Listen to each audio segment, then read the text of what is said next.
Morning, Coach. Good morning, Mark. How are you? Doing well, sir. Thank you. Hope everybody's doing fine. But Yeah, Mark, we're great. Yeah, we're ready to go. This week's practice has been good. We've got to continue to improve over the next 5 weeks, and we've talked about how tough that challenge is going to be. But we got to get better. We just got to get better in a lot of different phases. We're doing some great things, and when we've put it all together, we've been a really good football team. We've just been inconsistent, and then you start looking at your team in the spring. We'll have 9 early enrollees as it stands right now. You start looking at the guys that you feel like will either go to the NFL or graduate. Some can't come back. So with the transfer portal, you're constantly looking at your roster management. That changes where you look at it every day. And I think what we're going to see is if a young guy's not getting enough touches, or if he's not getting enough plays, if he doesn't see hope for the future, even the guys watch recruiting and see who you're bringing in that may get more playing time than they are because of all the hype. You're going to have more guys transfer than ever. And the coaches that handle the transfer portal are going to be the ones that do the best job in coaching. And we've got to look at the possibility of some transfers coming in as more guys leave. I've told the coaches, it's not like somebody quitting. It's the NCAA is giving guys opportunities to go get something in their mind that's better without having a lot of patience. They don't wait anymore. So I think you're going to see a lot of guys transferring every year that aren't playing as much, and they're going to transfer for playing time, and that's fair. And that's what we've asked our guys to do, is just let us know as soon as you can if you're not going to be here. Because number one, you don't want a guy on the plane going to Notre Dame that's not committed to your team. And number two, you don't want a guy to stay and get hurt. If that could hurt his possibility of transferring somewhere else. And number four, it lets us start looking at how many spots do we have and who can fill that position moving forward. So I've always felt like it would be better to stay till the end of the year with your team, but I can see now why guys, if they want to move, they're definitely leaving, why they would go ahead and leave early. And the new rule has made it where you don't have to have any patience anymore. If you get up one day and you don't feel like you're getting a good opportunity, you just leave. And that's, I'd rather that not happen. I think it's a bad learning message for young people about patience and fighting through things. But at the same time, I totally understand. So we all have to do a great job with name, image, and likeness, which that seems to be handled well, especially with our team. All of them have gotten a piece of it with group licensing. And the guys like Sam that have gotten more have really handled it well with the other kids and included them as much as they can. And then the transfer portal's new, and we're all learning, but we're in a sport where you've got over 100 players and 11 play at a time. So the transfer portal is an opportunity for a lot of guys to leave. And then you see coaches on the hot seat, and already one coach has been fired at midseason of his third season. When coaches get fired, more kids are going to leave those programs, most likely, because when their assistants leave, a lot of them will leave with those assistants. So it's just a different time in college football more than anything else. And some of our coaches were griping about they don't think it's best. They don't think it's best for kids. And I told them it doesn't matter. It's here. It's a decision that the NCAA made. So manage it and be positive about it and handle it with your program. So anybody that leaves, could he have been a good player? Who knows? I mean, he didn't stay. So you can't worry about the ones that are leaving. You got to worry about the ones that are staying. Start looking at Notre Dame. I mentioned on Monday, they're 27-1 at home. Out of the last 28 games, they've won 37 straight against unranked teams. So this is a good football team. It's a good program. They continue to be experienced. A lot of their guys are graduates or seniors. I think there's 13 that are starting that are older, and they lost a lot of guys last year. So credit Brian Kelly, because they are keeping players, and they've got a lot of really good football players that are smart and confident and know what they're doing. and they just they're so well coached, they're hard to beat because they don't make many mistakes. And you start looking at their offense. They lose one of the better quarterbacks in their school's history, and then they bring in Jack Cohn from Wisconsin, and they fit the system to him. They're even going more tempo, and he's an excellent passer. So they've helped with that. Then they'll bring in Buckner, who's the young guy who can really run, but he's throwing more now, and he's getting more involved with the offense. Kyron Williams is a tremendous running back. He's powerful. He makes so many yards after contact, and Michael Mayer may be the best tight end in the country. If not, he's in that group. And the offensive line, they lose 4 of their 5 guys, and then you look up and they've improved so much that it looks like a seasoned offensive line and 2 or 3 older guys in there. On defense, they lost Kyle Hamilton, who was a great player for our game, but they've got a senior that came in the other day against USC, DJ Brown, and played really, really well. So they've got experience, and that helps them. They've got Foskey is one of the best pass rushers in the country, and we haven't protected the passer very well. And they've done a tremendous job of getting after the quarterback. I think they sacked SC's quarterback on the first play, and they've done a good job of forcing turnovers. And Bertrand also is an outstanding junior will linebacker. He's all over the place, and they're very physical, and they'll knock you out. They're 23rd nationally in third down defense, holding people to 34%. We were very, very poor on third downs against them last year. I don't think we had we didn't make a third down in the second half. So we've got our hands full, and kids are excited about going up there like people would be. It's a tremendous place to play. And I've never coached a game there. I've been there. I've seen the stadium, but a lot of these kids haven't. So it'll be a fun trip for them, an exciting trip for them, and a hard task to make sure you do everything possible to win a game. Questions? All right, thanks, Coach. First in the queue this morning is Dina King. Go ahead.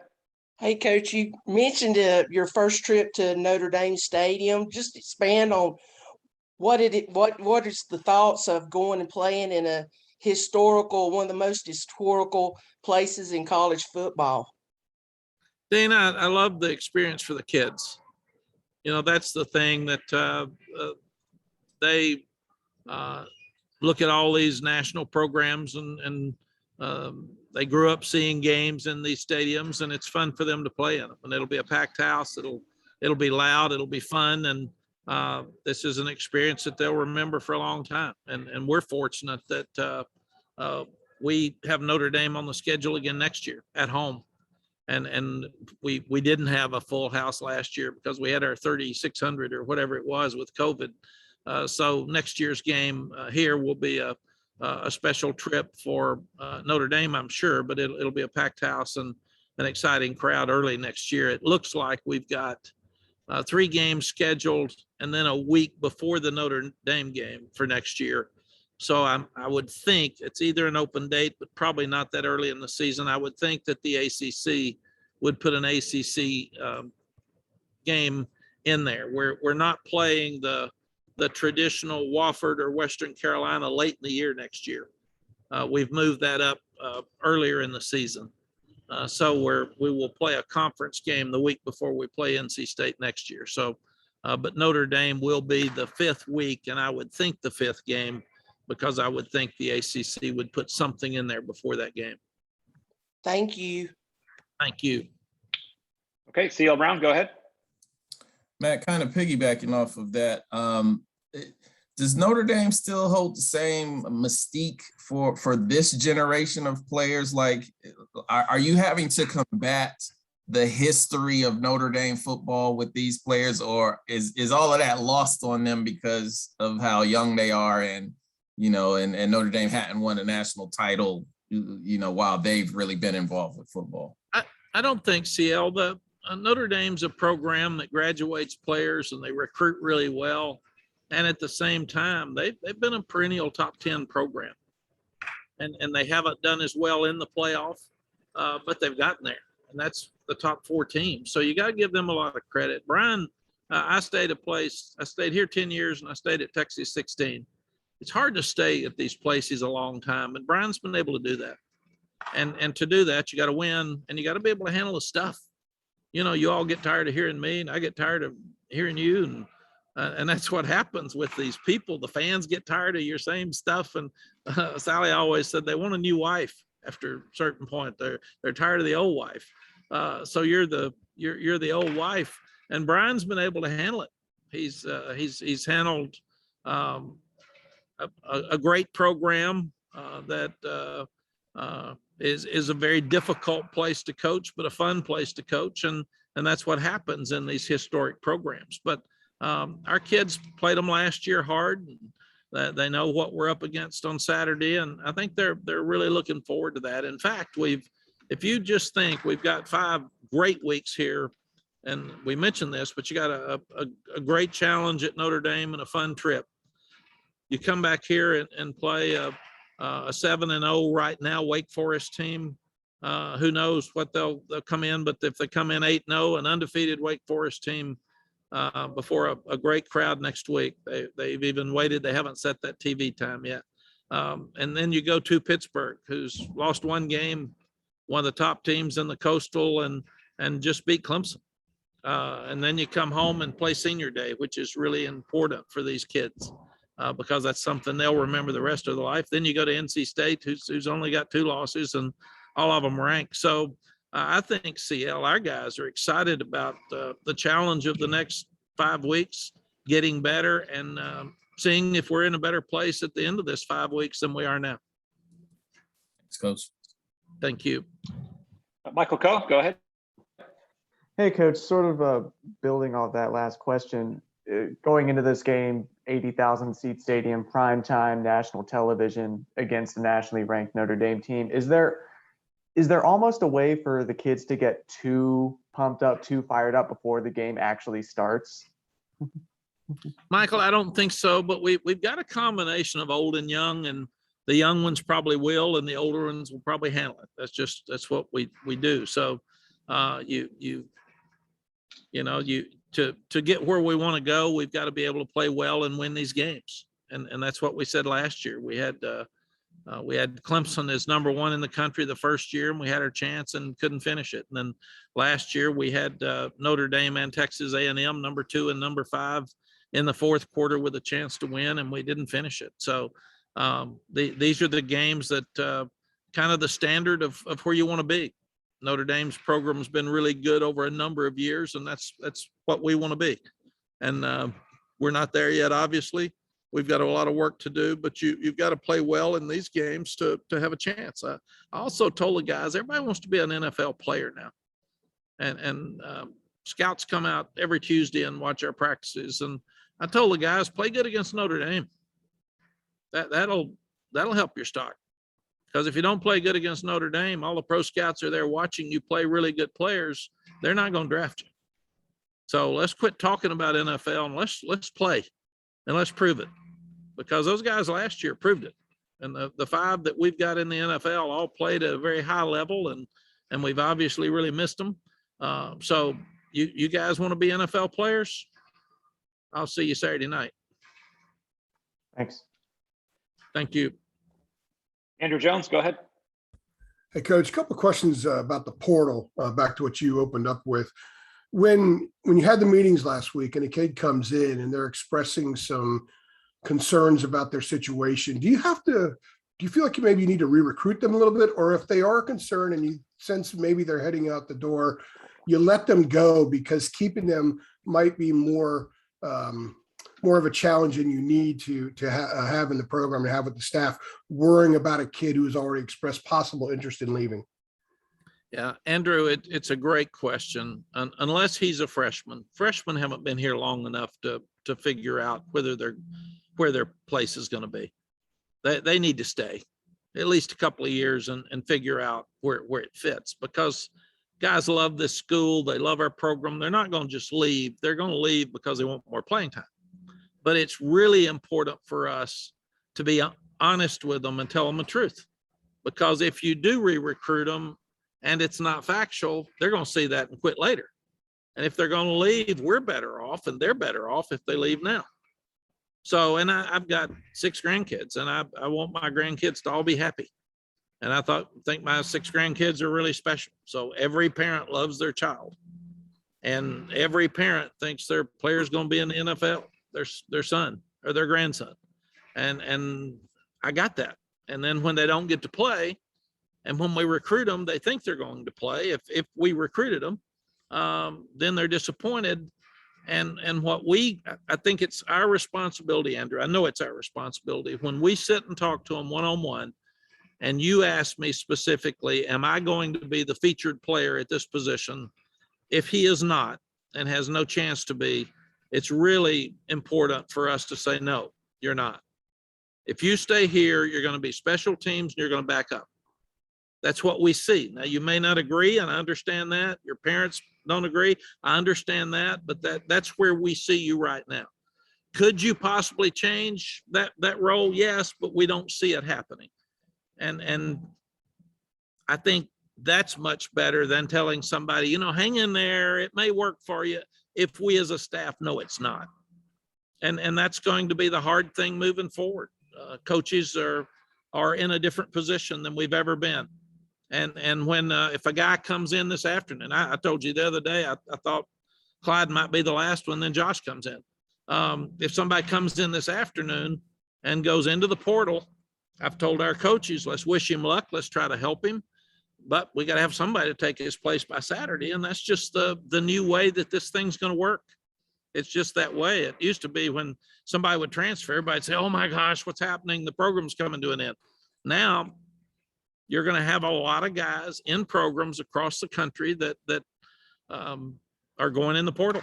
It happens every day. I got an alert last night. I'm at home and here's an alert. This guy just went in the portal. I mean, it's amazing how it happens across the country. And then usually guys are in the portal because they're not getting enough playing time where they are, and they're just wanting to help their situation. And again, I think I was probably wrong, because in my era and 10 years ago, guys would stay till the end, and you stayed with your team and you did everything you could do. You waited after the bowl game. And now guys are saying, well, I'm not getting to play enough. I may get hurt because I'm on special teams, and then I don't have an opportunity to go anywhere else. And the other thing is, I saw yesterday a guy in the transfer portal has already committed to somebody else. So the moment they go in that portal, and it takes about 5 minutes, it is really fast. It's amazing that you can be here 2 years and walk in and say, Coach, I'd like to be in the portal. All right, compliance here. Sign this paper, you're in. Good luck. That's how fast it is. And then I saw yesterday somebody had already committed to another team after they got into the portal this year, 2 weeks ago. So, and what they're doing, they'll get their academics in order, and they'll be in school at that other school in January. So, Andrew, it's just a really new process. And I think it's going to have a bigger impact on college football than name, image, and likeness. Name, image, and likeness is what it is, and it'll all settle somewhere, and we'll figure out what that means. But the transfer portal is an absolute nightmare for roster management. And where I thought it was better to wait, I think now it's better to go. If you're not going to stay, and you know you're not going to stay, and you're afraid you're going to get hurt, there's no way that you can compete for your team. So I'm all for, if a guy's ready to go, come in, let's get settled and then go. And most people have an idea where they're going anyway. They've talked to somebody. So they've got some pretty good ideas. When you have 3 that go in a week, do you address the team about it? And is there a concern that the outside world, as you said a couple minutes ago, people wonder what the heck's going on here? 3 guys are leaving. Is there a concern that some doubt may seep into the minds of players that are still there and not thinking about leaving just yet? So how do you address that with them collectively or through their position groups from the guys that left? Or how do you go about handling that? And how did you handle that, if you could share that with us? Yeah, it's another great question. You've got open date. You had the bye week. So we told every player, we're going to sit down and your assistant coach is going to be very direct and honest with you. And what happens after that is then some guys don't like exactly what they hear. We could wait and do what you said and try to recruit them till the end of the year and then tell them. I think that's what open day was for. And we tell the team every time someone goes in the portal, we announce it to them on Teamworks before it's announced publicly. And then we address the team with every player that is deciding to leave. So it is what it is. There is no concern on my part because the 3 that left are all good kids that are in good academic standing that wanted something more than we could give them. And that's fair. There weren't bad meetings. They weren't angry. We weren't mad at them. They weren't mad at us. It's just, Coach, I'd like to have more playing time. I totally understand. I meet with at least their position coach and them when they come in. I'm going to meet with everyone before he goes into the portal, if possible. But I think it's a trend for the future. That's why I addressed it today. I don't think it's a concern. I think it's going to happen. And what we've got to do is as head coaches, we've got to do a great job of addressing it by getting someone to take their place. And I think that's the key. Thank you. Appreciate that. Thank you, Andrew. All right, Coach, that was our last question this morning. We appreciate a few minutes. Great. I will see some of you up there, and I guess I'll see all of you after the game on Saturday night. I think we get back at 3:45. So if you don't get on our plane, spend the night up there and come back Sunday or stay here and Zoom. Either way. All right, guys, have a great week. I'll see you up there. Travel safe if you're going. Thanks, guys. Thanks, Coach.